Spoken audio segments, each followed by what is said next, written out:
முருகப்பெருமான் 6 முகம் கொண்டு ஷடாக்ஷர சண்முகநாதனா இருக்காருங்க. ஷடாக்ஷர சண்முகநாதன் 6 முகமும் 12 கரங்களும் கொண்டு இங்க இருக்காரு.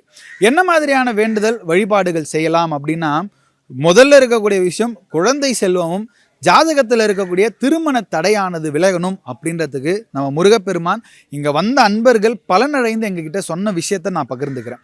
குழந்தை இல்லாமல் வந்தவங்களுக்கு பல பேருக்கு நம்முடைய முருகப்பெருமானை நோக்கி இருந்த சஷ்டி விரதத்தில் குழந்தையானது பிறந்திருக்கு.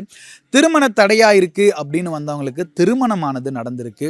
நிலம் சார்ந்து வீடு சார்ந்த பிரச்சனைகள் இருக்கு அப்படின்றவங்களுக்கும், கணவன் மனைவி 2 பேருக்கும் நடுவில் கருத்து வேறுபாடுகள் இருக்குது, அவங்க 2 பேருக்குள்ள இந்த அண்டர்ஸ்டாண்டிங் இல்லை, ஒற்றுமையானது இல்லை அப்படின்றவங்களுக்கு பலரும் பலனடைந்து தனித்தனியாக வந்தவங்க ஒன்றா வந்த நிறைய பேரை நாங்கள் இங்கே பார்த்துருக்கோம். 6 முகமும் 12 கரமும் இருக்கு இல்லைங்களா? அந்த 12 கரம்னு சொல்லும் பொழுது அதில் இருக்கக்கூடிய ஆயுதங்களும் காக்கவும் செய்யும், அழிக்கவும் செய்யும்.